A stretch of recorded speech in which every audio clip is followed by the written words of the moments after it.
Hello, and welcome to another episode of the Seasonal Tokens Podcast, where Polar interviews people so you can do more investing and less gambling. Hello everyone, it is Polar here, the CMO of Seasonal Tokens. Welcome on another episode of the Seasonal Tokens Podcast. And today we have another special guest. We have Tony from Moonbound Consulting. So welcome, Tony. Hey, thanks a lot, Polar. It's great to be here with you. Thank you very much for accepting my invitation. I'm really happy to have you here. You have a lot of great things to share with our listeners, and I'll try to get the best out of you. So I hope that you're ready for that.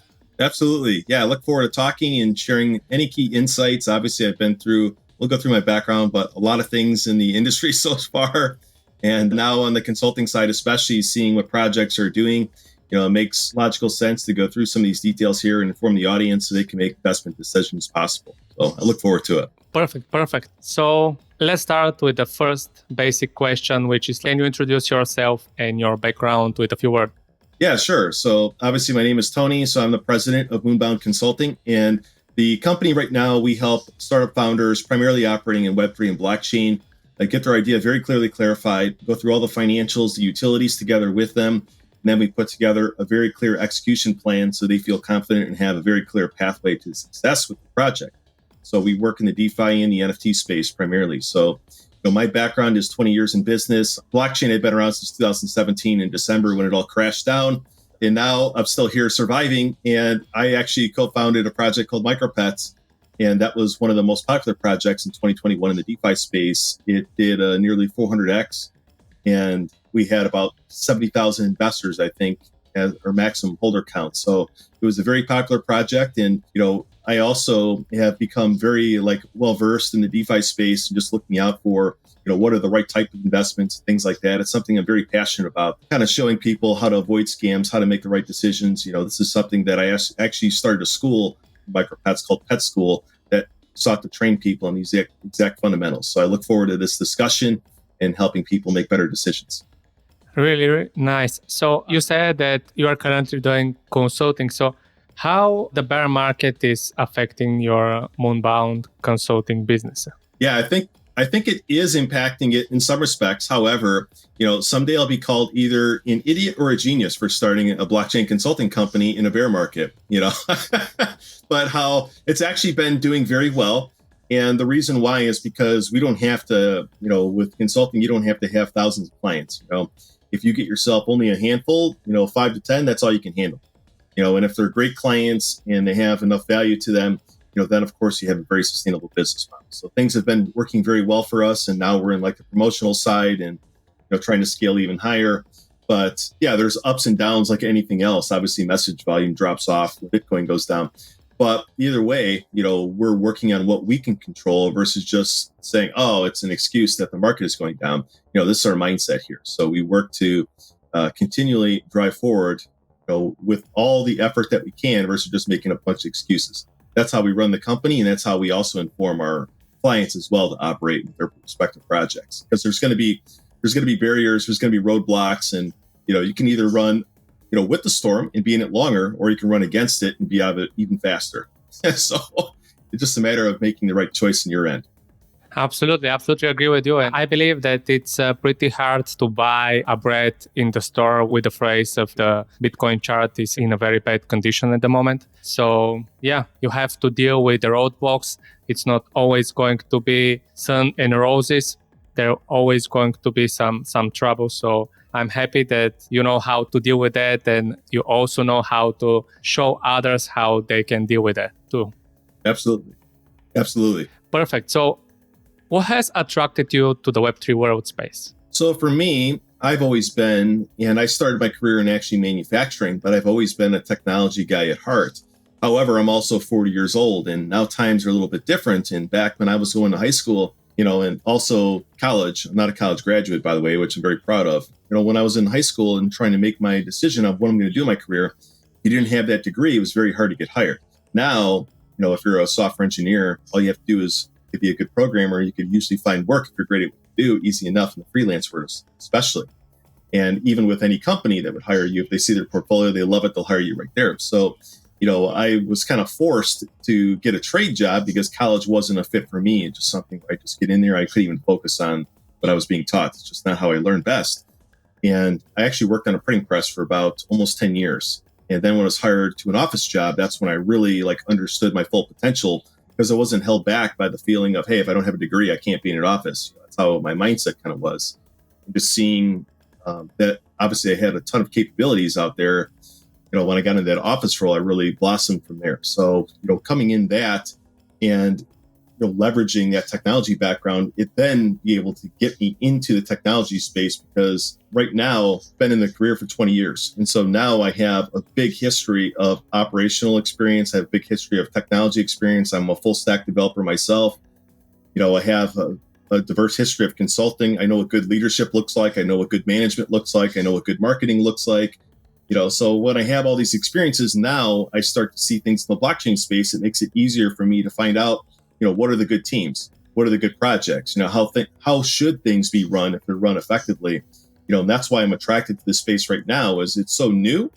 And I'm also a big technology nerd. And I also think I have an advantage, in that I'm able to find the better opportunities for these reasons as well, by looking out for some of these, I could see flags pretty quickly, with some of these. Once you have a level of experience behind you, and that's really what experience is, it's understanding patterns and things like that. Now you start to see the patterns that are either good or bad. When you see those bad patterns, then you don't invest. When you see the good, then you consider it, right? So that's what drew me to this right now, is I'm able to leverage my nerdy side. I'm able to leverage my business side.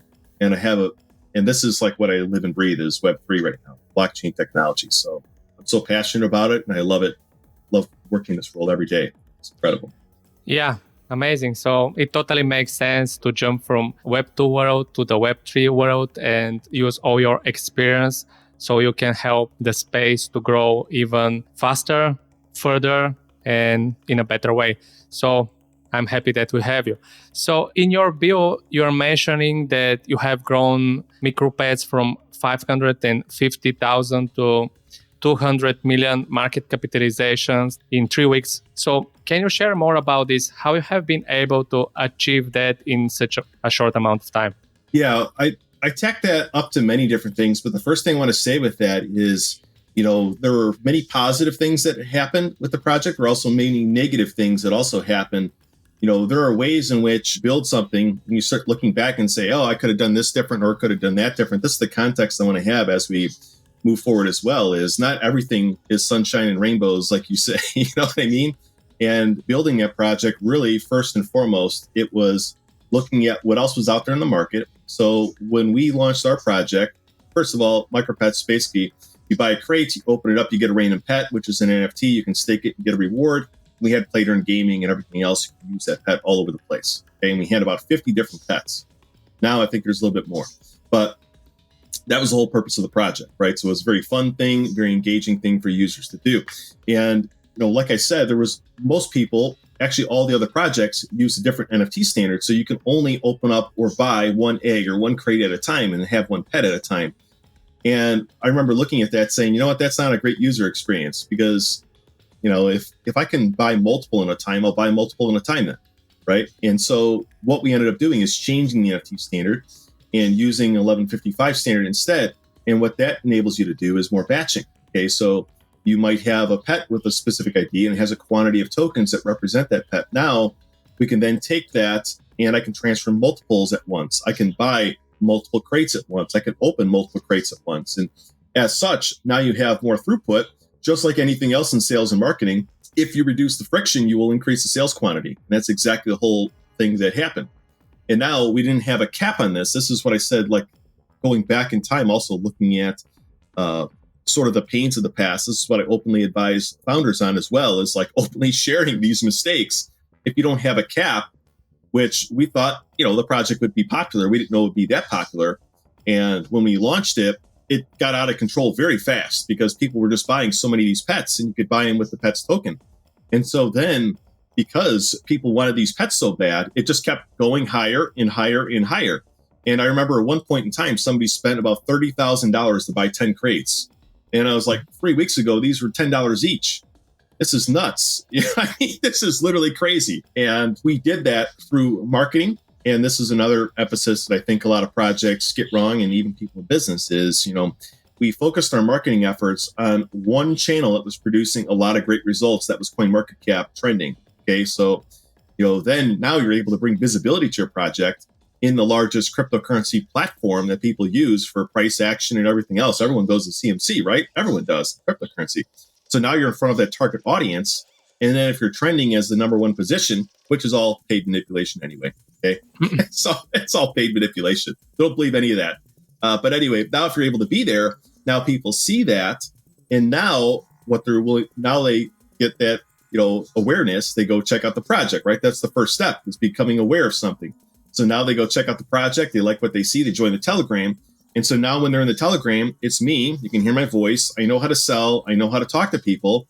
And I know how to communicate and basically bring people together. And so as you're coming in, it would be me meeting you with a voice message. A lot of times I would say hello to the people coming in. I answered every single every message I got sent, I responded to them, which is very rare for developers or CEOs. And CTO at the time is what I was, but I operated more like the CEO.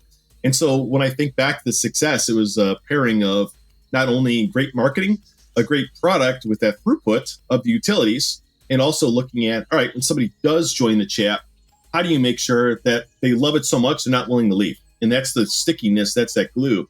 And we actually had somebody in the community who literally got himself off drugs because he was so addicted to the chat.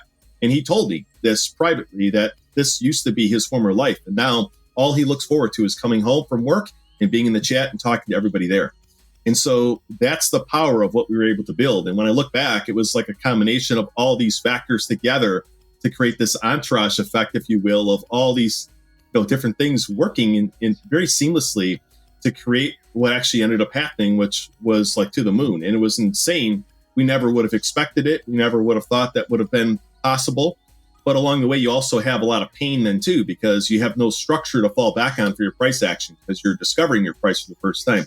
So that's what I go back and say, hey, there were also negatives there as well, because when you're going up like a hockey stick, literally like a hockey stick, it was almost a 400x in 3 weeks. So that's like putting in 1,000, and within 3 weeks, you're looking at 400 grand. I mean, that's an insane pump. Find another investment like that possible. I mean, it's literally unreasonable. And so when you look at that and say, hey, we're not worth $200 million. This is not going to be good. What comes next? You know what I mean? And so you look at that, and then that's when you have the pain come in. So if you're somebody listening to this saying, all right, how do I identify these opportunities? Well, you don't want to buy something that's pumped up that much either, because now all you're doing is buying the green candle. You want to buy the discounts, right? That's the whole benefit of investing, is you should find the absolute best investment because the price is low enough and you believe that it will be higher later on, versus just buying in because of FOMO and following the herd, right? And so you will make most of your money in this space by going against the herd. All I've put in cryptocurrency is $2,000 for my bank account. That's it since 2017. That's it, period. So it's a matter of finding the right opportunities, being patient. And like if you had invested in micropets early on, you saw the potential. There are many people who sold their bags as soon as micropets was listed on CMC, and I happily bought all of them. So that's what it's all about. Like a $2-3 million market cap, all of them capitulating, and now we're listed. That's it. The project's over. When you see opportunities like that and you believe in the long term, that's when you should be buying up other people's bags. Not financial advice, obviously. That's how I personally do it. Yeah, that's tremendous success, and I'm really happy about you. And I'm sure that we all have a lot to learn from the success of micropets. Everything sounds very well planned and also executed also very well. Of course, I'm sure that you have been surprised by a lot of things together with the huge results in the sales. But in the end, I would say that probably this is one of the good problems to have. But I don't know, was it a good problem to have?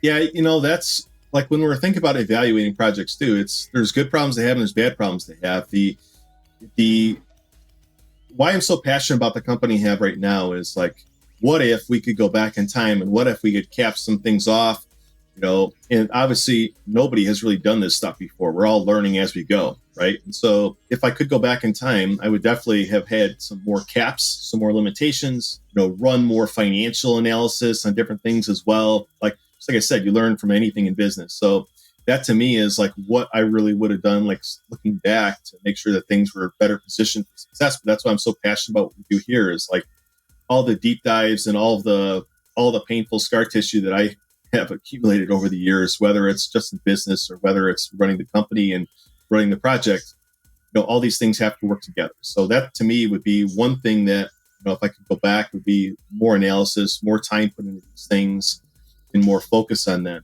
because I know that it brings a ton of value off the back end. And when you're running something, you're running 1,000 miles an hour too. That's the other consideration is I think most people need to slow down a lot more. And that's what we teach our founders to do as well. I had somebody who came on board with me and he was very anxious to get everything going. And I immediately told him this idea is not going to work. And we cut it and we rebuilt it. And he said it saved him tens of thousands of dollars.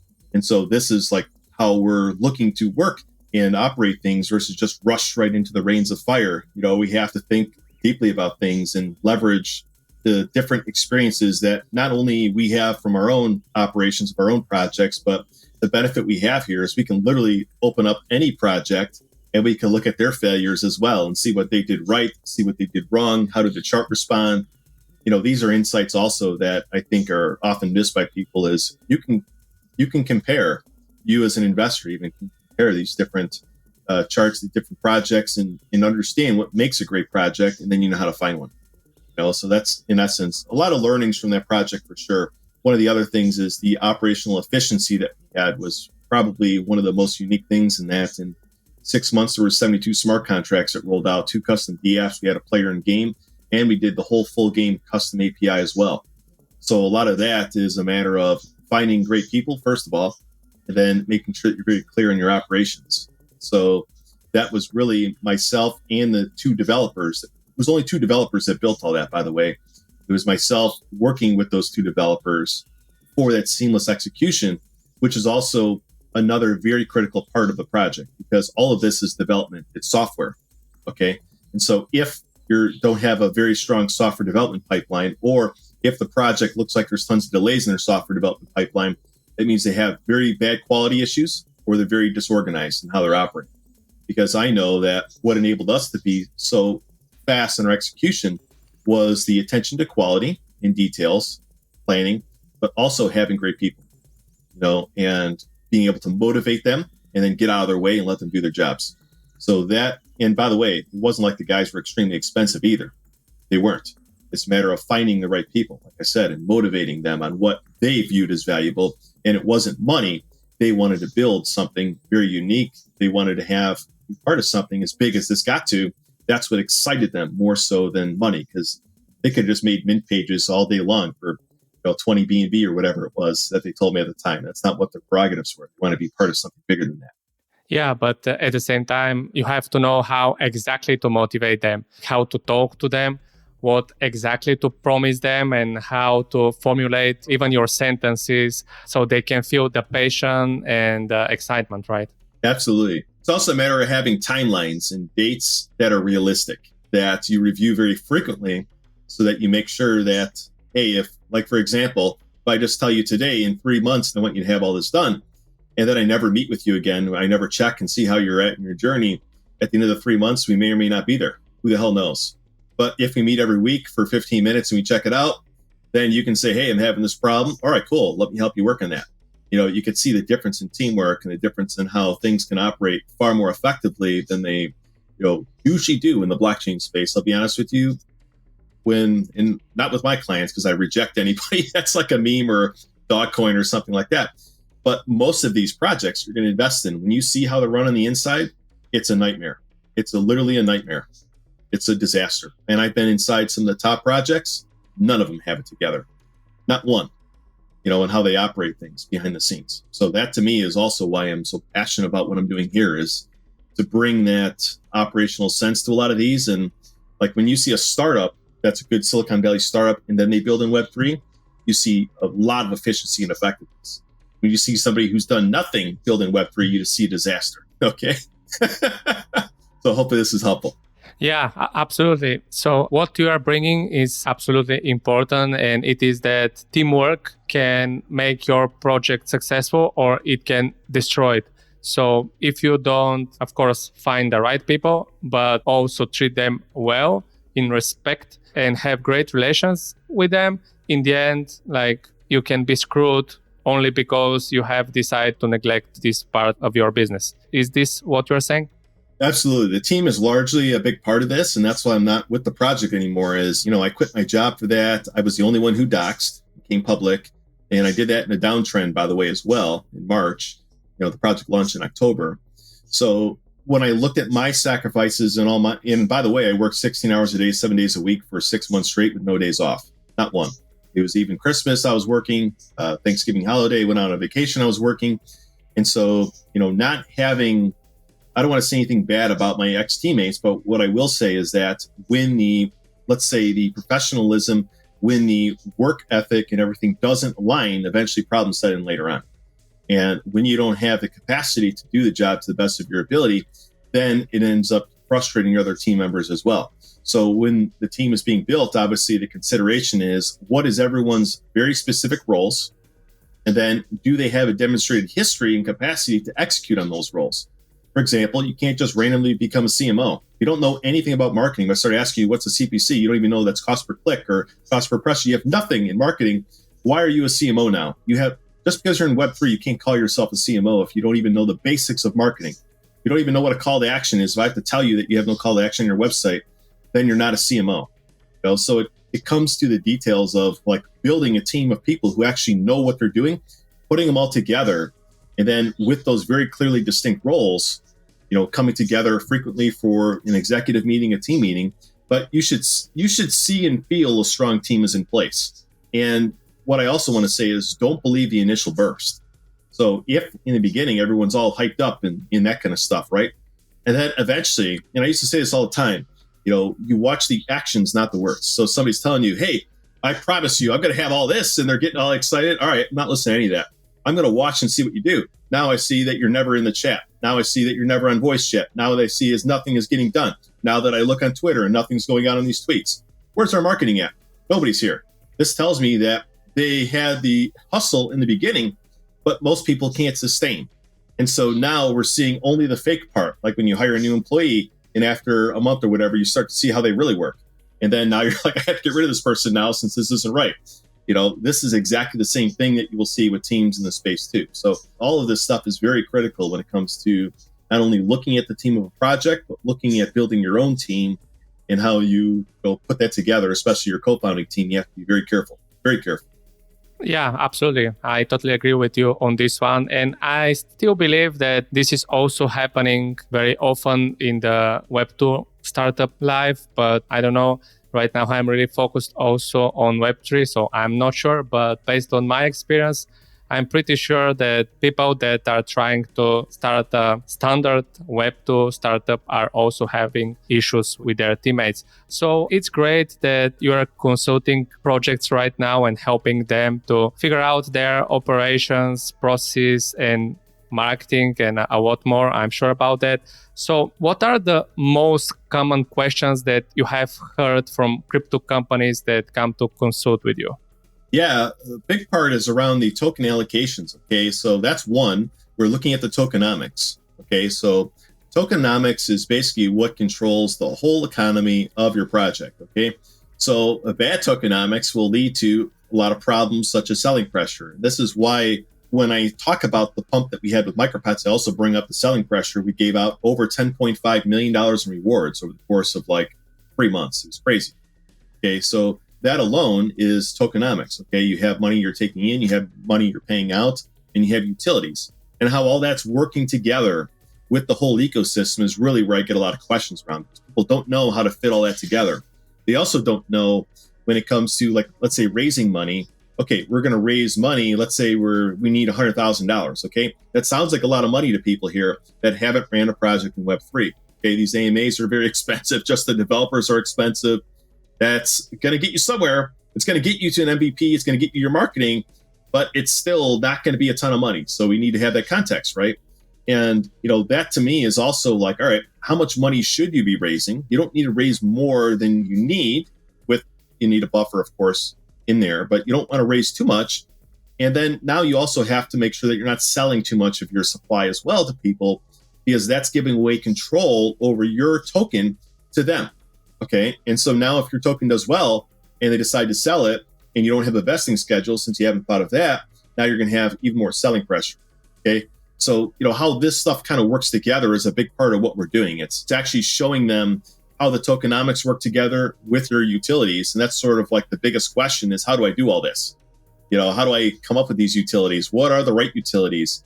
And sometimes the utilities I hear are things that don't even make any sense. I had a project the other day say they're going to make a DAO. And I'll give a great example here. They're going to make a DAO where if you hold the token, now you can access free training. You can access training materials, and they're going to have all these instructors come in and make all these training materials for, let's say Web3 marketing, whatever it is. It's sort of like online courses. That's what it is. And if you hold the token, now you can access the course. Here's my question. Why would I hold a token in a bear market when I can go buy a course on Udemy for $10 on any subject I want right now? Makes no sense.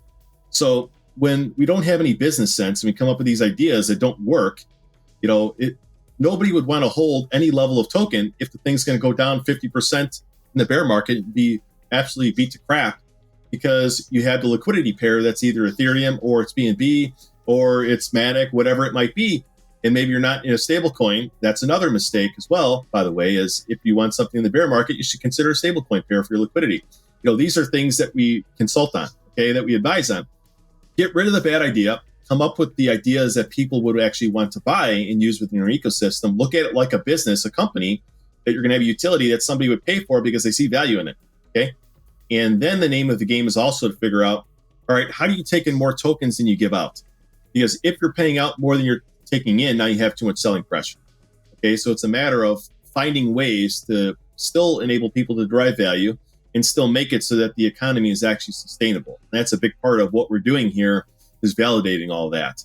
That could be using automation tools like machinations, where we visually put it in, and it's literally looks like a program that's visual, where you can actually see the tokens flow in the whole economy. It's incredible how cool it looks.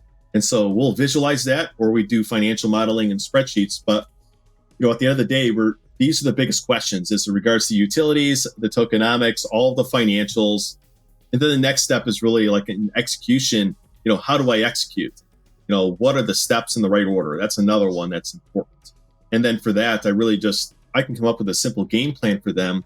And then off the back end too, I have a monthly advisory. And this is any project can take up the advisory too. They say, hey, we want to work with you, once a week or twice a week or whatever. Okay, cool. Here's how this looks like. Here's my monthly retainer. That's simple.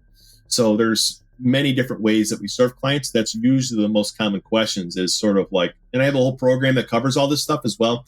And it leads them from having an idea, coming all out with all the things mapped out in detail, all the financials clarified, and then coming off the back end with a clear execution plan.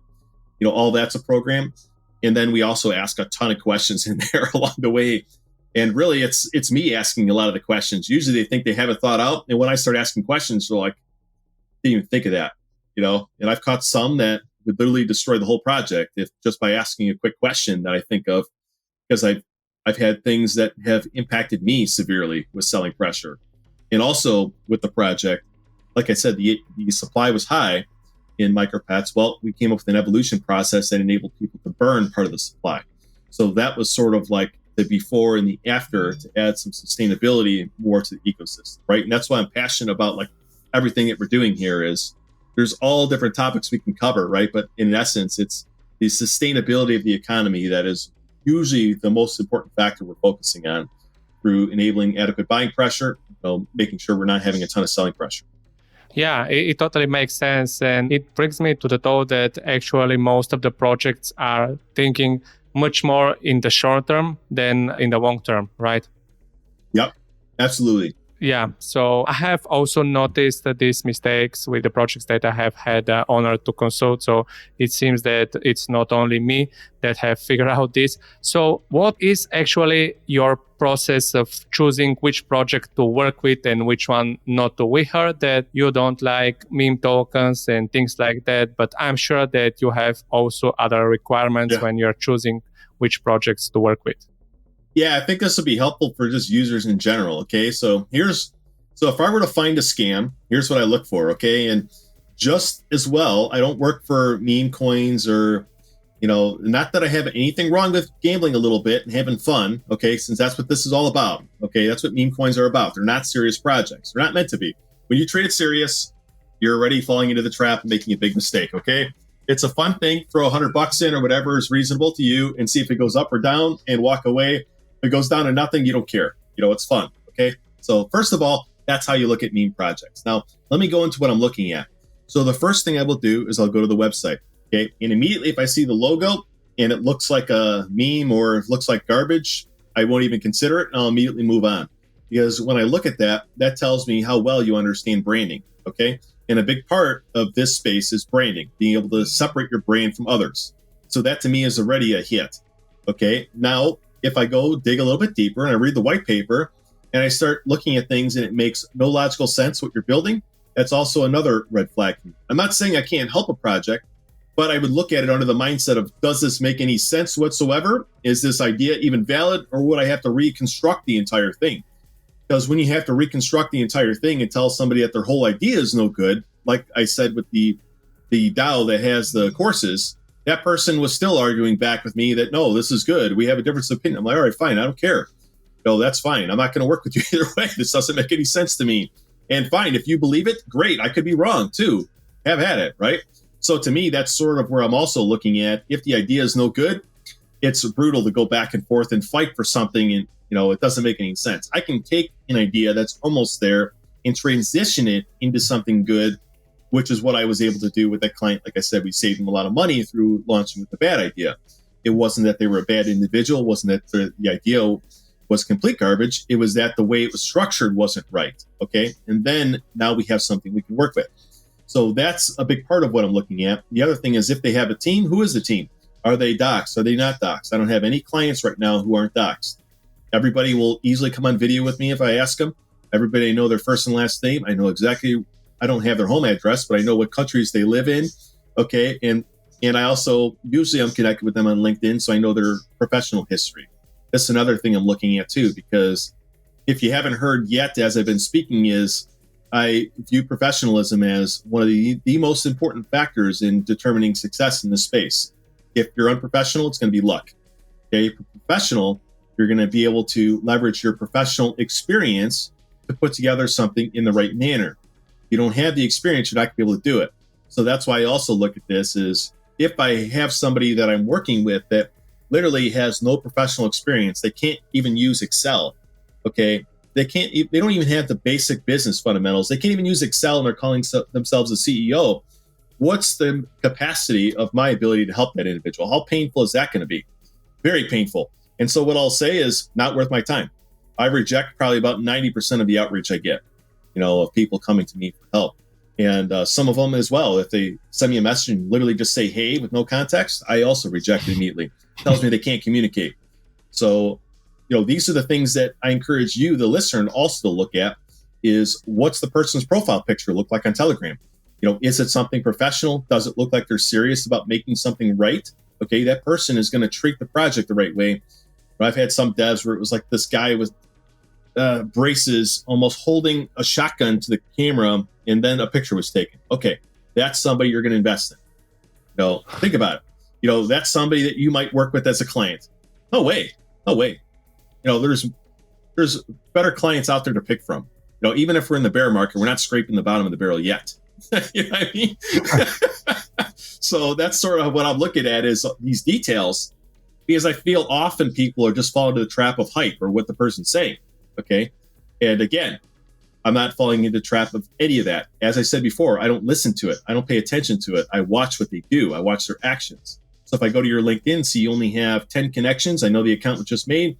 You have no professional work history. And if, it's not somebody I would even consider myself working with, for example, just something as simple as a LinkedIn. Everybody I'm working with right now, usually they have around 500 plus connections. So this is also another example when it comes to like the professionalism of who we're looking to attract and kind of bring in here, at the company. Then if you're listening as an investor, these are also the things you look at. Where if the CEO says, I'm doxxed, great, where's your LinkedIn? I don't have it. Well, why not? What'd you do before? And you find out the person was at McDonald's before. What's their capacity to bring together a multi-million-dollar project? Nothing in their history. Nothing. So these are the things that I look at, and I encourage the people listening to also look at, with a very objective lens. Yeah. You're absolutely right. Even though I suppose that a lot of listeners will say that you are very demanding, but I suppose that this is the right way to check projects and decide which one to work with and which one not to work with, because you have only 24 hours. Like we all have only 24 hours and Yes. you have capacity. You should give it to those that deserve it, those that have given the time and the resources to get their chance of success higher, those that care about business, those that think of growing a brand, and those that think that this is going to be their full-time job. I'm sure that you're going to agree with me that it's not very serious, and I'm pretty sure that this is also one of your requirements, that if the main team members are working part-time on this project, this is not very serious and it's a recipe for a disaster. Am I right? Yeah. In some cases it can be. When I started my project, I still had a professional career, but it quickly took over my whole life, because I didn't have, I don't want to talk bad about the team or my ex-teammates, but like I said, the work ethic wasn't alignment, right? And so I just kept taking over more tasks, and I had to quit my job. So, but again, that's also something that I would encourage is that's part of what you will look at. But I know projects right now that as they're building a project, they can't quit their job and build it at the same time, okay? Because they need money to roll in and they're putting money into the project. So you'll see some of that. But if the project has funding, then that's a different scenario. Then I would expect them to be all in, okay? So it depends on what stage it's at, but you could build a great project if you have a great team and people are kind of slicing off and reasonable amount of hours, like 4 or 5 hours a day they put into it. And you have, let's say, 4 people in the team, that's 20 hours a day of professional people putting effort into something. It could be great. It could really be great. Like you talked about, though, the critiques, the level of detail I go into, just remember what I said earlier. I only put $2,000 for my bank account into cryptocurrency, ever. And everything I have has been built with that, okay? So when it comes to being picky, you're exactly right. Because why, with my money, would I want to gamble? Why wouldn't I not do due diligence and find the best opportunity, put it in there, and then wait and let time work on my side? Okay, so that's the best pathway I view to be successful is being very selective. And that's why I'm selective with my clients. Is I don't have any client I'm working with where I wouldn't invest in the project. Okay, so that I think is also another maybe a great way to filter it through. Like if I wouldn't invest in this, I definitely wouldn't work with it because I don't believe in it. So that to me is also a very clear filter. And the same thing should be true for, you yourself as an investor when you're looking at things too, is you should look for these details because there's many great projects out there. Why just settle for something because you saw it today or some random call channel called it out? And by the way, all the call channels, a lot of this is paid for. They're making money off this anyway. So, you have to look at also who's making money off things that be promoted and where that information is coming from as you make your decision. Is it you being manipulated or is it you actually finding something of value that you believe in, that you should invest in? Yeah, you're definitely bringing a very important point here that a lot of people are following the crowd or these influencers without making additional research, which in most of the cases finishes very bad. So regarding to this, I have a question for you. Are there any valuable lessons that you have been able to learn as a crypto investor while you have been consulting all these projects? Yeah, I would say, first of all, it's a process. So what I would say is it's the process in which you should approach these investments. That to me is one of the most important factors. For example, what are the steps in the order that you consistently follow? What are the things that you consistently look for so that you can have a good level of confidence when you do your investment? Okay, so, one other thing is also trying to be early and being patient. But, if something's pumping up massively, now you tend to stay away from it, right? Don't believe the influencers. Don't follow the pack because the pack is where you want to be before the pack gets there, okay? So once the pack is there, you're too late, okay? Everyone else knows about this thing. Are you early or are you late? Why would you want to be late on a good investment? You don't want to be late on a good investment. You want to be early on a good investment, right?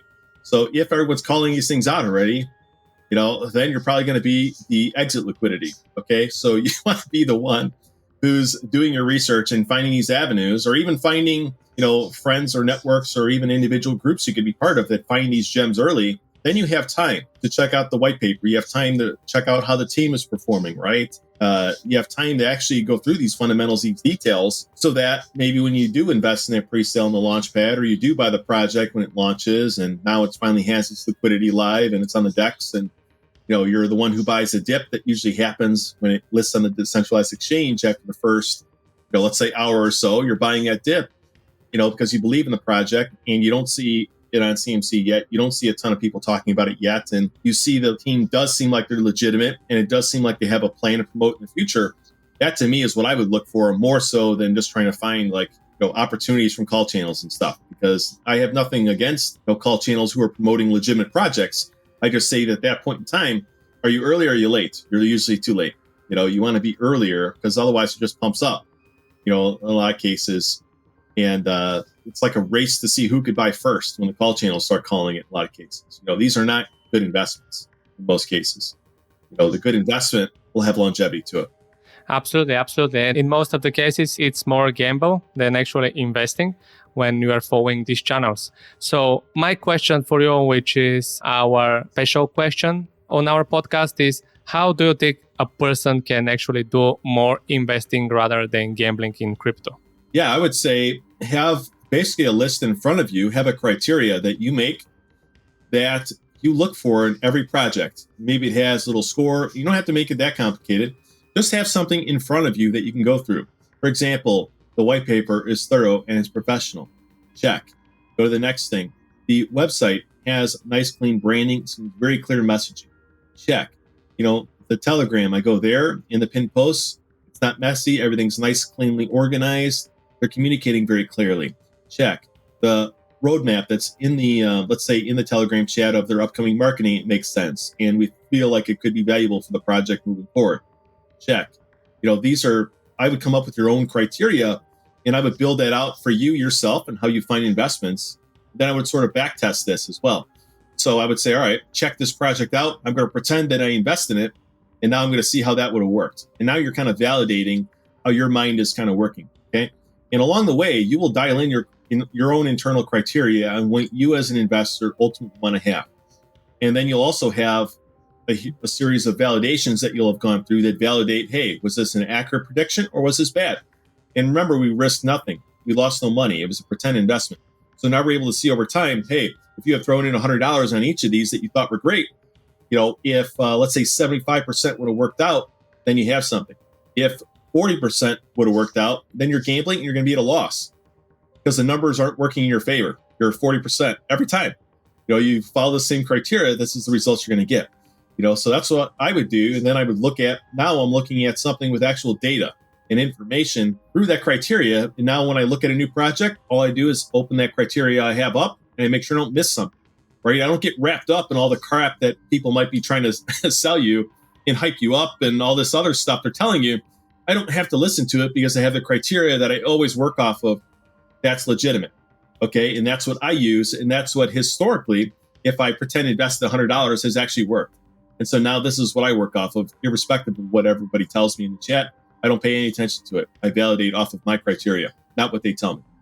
And that's what I encourage people to do. That's what I have in my head. Basically, I go through, I'm like a computer. I would expect most people to have it in a list that you can open up and go through so you don't forget these details. But that's how I personally do it. Yeah. And I'm very cautious. Yeah, and you should be, for sure.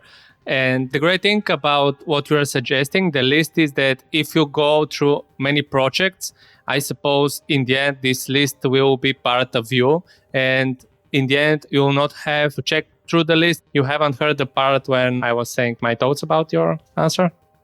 Yeah, I didn't hear that part. Okay, sure.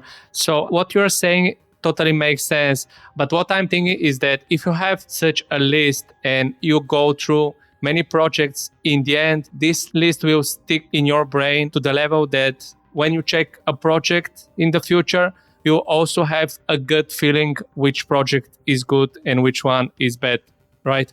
Correct. And it's the exact same thing. Like I said, I used to be a process improvement consultant, actually. It was about, making sure that the quality is always maintained. Okay. So how do you do that? With standard work. You make sure you standardize it all and you train people on the exact same methods. That way, everybody's doing things the same way and you have a predictable result. Okay. If everyone's doing it the same way, you would expect at some level of confidence, the result would be the same. So this is the exact same mindset I had when I was a project manager, and I would bring in very complex projects when I was a project manager in the printing industry. And I was able to run things about 3 times more efficient than most people. And my level of errors was very minimal because I had that list that I brought up in front of me. Even if it was kind of wrapped up in my head in those cases, I would check all the details off for the project. And then I would avoid all the painful problems later on by missing these key details. And when I left that job, they had to hire 3 people to replace me. Okay, so the reason for that was because of that list, the efficiencies of looking for problems before they become problems later on. Now you can correct the problem, and now you don't have an interruption that takes you even more time later on. So you can see what I'm explaining. It works. It's a matter of holding yourself accountable to it. And if you get accustomed enough or you don't need that list anymore in front of you, fine. But you definitely need something written down. You need some kind of a criteria in which you're going to work off of, because now you're not going to miss that detail. Now you're mentally not going to be wrapped up in what they're trying to sell you in the Telegram chat, the voice chats, the EMAs. You're not going to even listen to that. You're going to validate all of it against the very specific criteria. I'm not saying all these checkpoints will always be there. You won't always have a doxed team, nor does that mean that the team is scammers. Okay, it doesn't. It's just a matter of making sure that you feel like the majority of these boxes are checked and you feel like you're confident that you should invest in this. Like I said, it's a matter of finding the minimal investment versus the maximal investment, since most of them are going to be losers. Most projects are scams. So if you're investing in everything out there, your chance of getting scammed is in equal proportions to the amount of scams out in the market. You know what I mean? Yeah, it totally makes sense. I absolutely agree with you that especially if you are starting now, a list would help you a lot, and it can save you a lot of time and a lot of money, Yep. which is very, very important. So, Tony, I have dozens upon dozens of questions that I want to ask you, but I want to stick to my plan to keep the episodes short. So, do you have any final words that you want to share with our listeners, and also where people can find more about you? Yes. Well, first of all, thank you very much for having me on. This has been a pleasure.